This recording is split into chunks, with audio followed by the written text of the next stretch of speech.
nik musika talde bat aukeratzekotan, Blowfuse aukeratuko nun. Musikalki oso asko identifikatzeiten talde bada.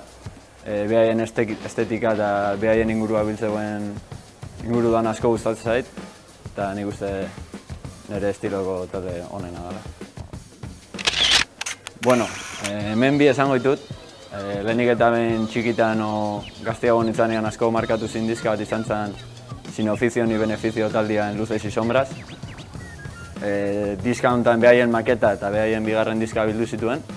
56 abestiko disko bada eta nik uste lehenengotik azkenea danak merezi duela pena.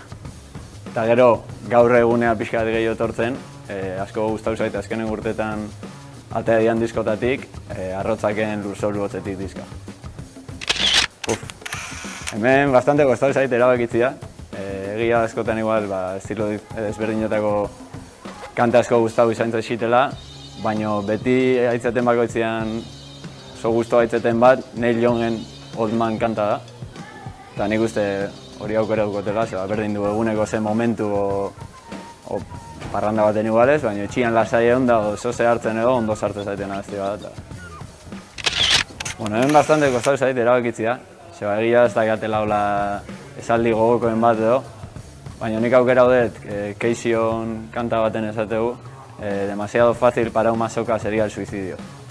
Ez da egite oso ondo zeba gustatzen zaiten esaldi hori, baina bueno, askon artean pixkat atentzio bat deitu zin, eta hoxe aukeratu. Ni hemen bateri artean zentrau naiz pixkat, eta Grayson Neckrutman aukeratuet. Bateria hau hasieran jazz estilotan moitzen hasi zen, baina gero bai hardcore, bai metal taldetan jotzen ikusi dugu. Aurten uste Sepulturan jotzen hasi dela baita ere. Eta teknikoki asko gustatzen zaiten bateria bada, kriston nibela daka baita ere.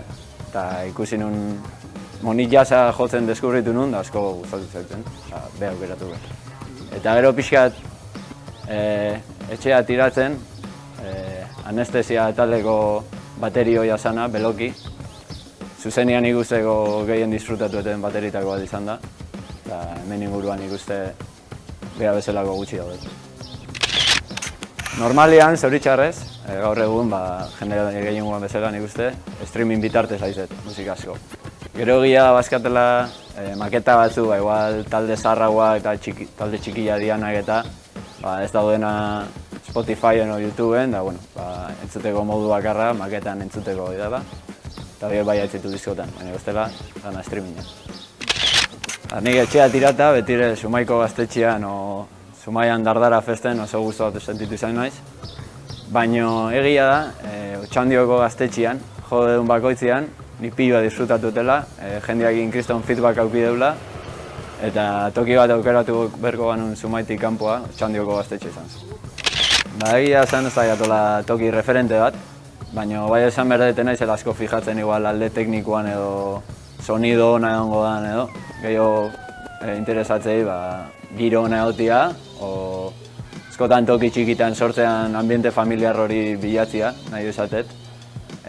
Kriston sonidoa egotia baino, o kriston plaza izatea baino. Behin Moganbon, Blowfuse ikustea junginan, bastante kontzertu familiarra izan zen, zeon jende asko, baina kriston girua sortu zen, jendean asaltoka kantuan, kriston ambiente eukien nun, eta hori bastante markatuta gauzitzaiten egun hori. Eta gero beste badakat, Getaiko gaztetxean junginan nola astian zeharreko egun baten Amerikar batzuk ikustea, eta Torsok jotzezun, uste Portlandeko talde bazala, talde hardcoreto bat, bi neska eta bi mutilez osatua, eta hor egia esan flipauen genuen da oso gustatu baina beti. Ez dakit lehena izan zen, baina hola goguan dakaten ere lehengo diskua, uste izan zela Ramonesen Rocket to Russia diska, baina oso seguru.